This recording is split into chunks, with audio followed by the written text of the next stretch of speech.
De hoje é um resumo sobre a arte do Antigo Egito. É um resumo porque a realidade é sempre muito maior. A arte egípcia se inicia no período pré-dinástico, ou seja, antes do primeiro faraó, período anterior à unificação do Egito. Existiam dois grandes reinos, o Alto e o Baixo Egito.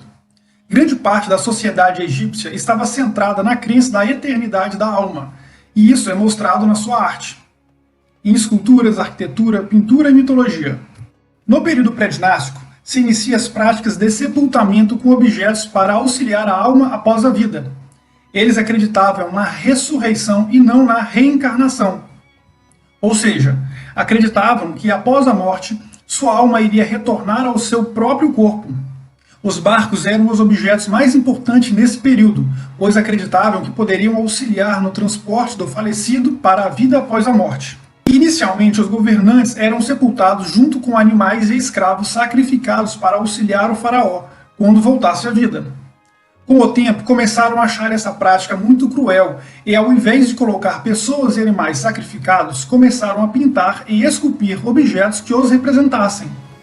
Isso se iniciou no governo do último rei pré-dinástico, o rei Narmer. Em seu túmulo, animais sacrificados dão lugar a esculturas. Aqui vemos uma estátua do período. Na estátua vemos um babuíno representando uma divindade e contendo o nome do faraó Narmer inscrito em sua base. Os egípcios não tinham dúvida de que se preservasse a imagem fiel do faraó, ele viveria para sempre. Assim buscaram eternizá-lo através da arte. Para isso, artistas esculpiam a cabeça do rei e a colocavam na tumba, a fim de ajudar a alma a se manter viva através da imagem.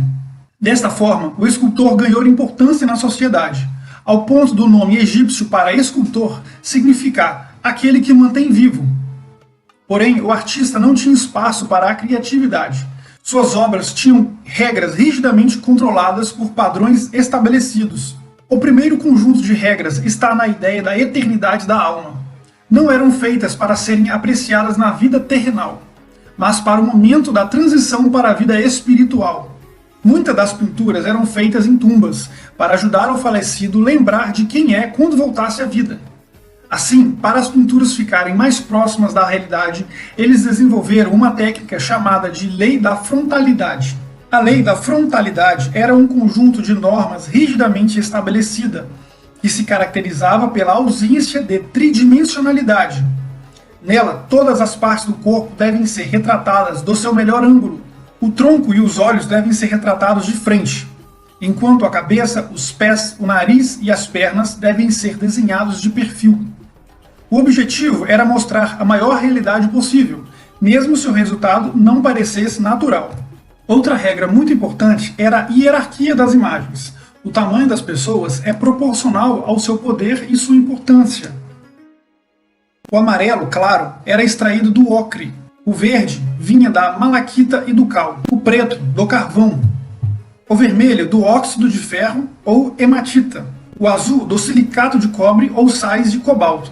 Misturados com clara de ovo ou cera de abelha, adquiriam uma consistência pastosa, ideal para a pintura. Os rígidos padrões também atingiam a escultura. Seu objetivo era preservar a eternidade e não as expressões momentâneas, assim suas formas são estáticas. Buscavam rigorosamente os aspectos essenciais e não os detalhes secundários. O bom artista era aquele que dominava todas as regras.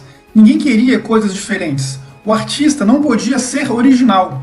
As regras deveriam se manter intactas por anos e anos. Assim, pouco se mudou na arte egípcia durante 3.000 anos. Esse foi o período onde o Egito conseguiu sua unificação, unindo o Alto e o Baixo Egito, aparecendo assim a primeira dinastia de faraó da história. Assim, o Egito iniciou um longo processo de forte centralização de forças e de momentos de enfraquecimento de sua centralização. Nesse período, os túmulos começam a ter um significativo aumento em seu tamanho, e a partir do faraó Queneres, adquirem tamanhos monumentais. A tumba é a mais antiga grande estrutura de pedra desse período.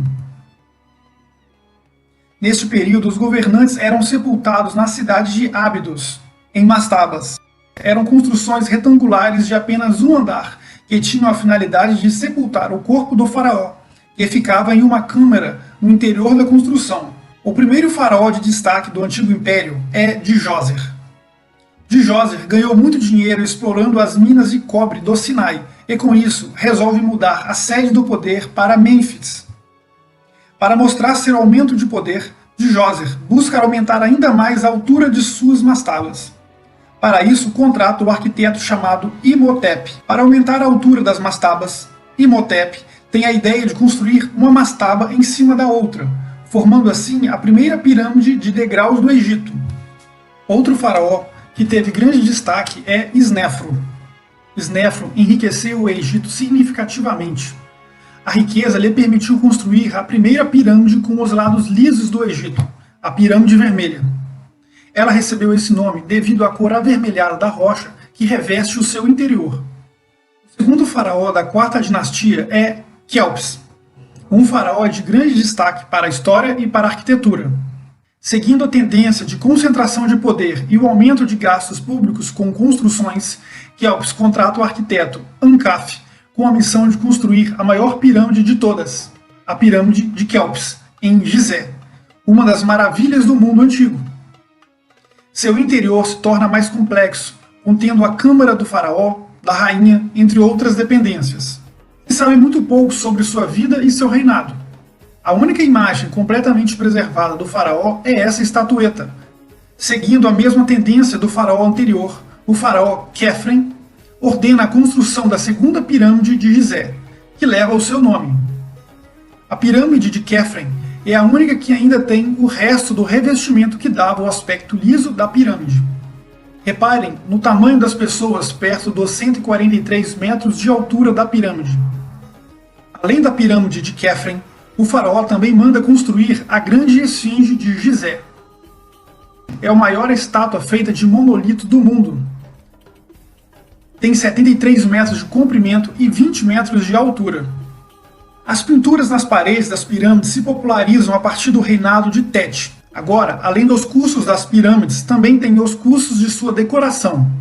A crescente construções de pirâmides e o inchaço da burocracia egípcia traz um descontentamento das forças locais, acarretando no fim do Antigo Império e o retorno do Alto e do Baixo Egito, iniciando um período marcado por uma forte instabilidade econômica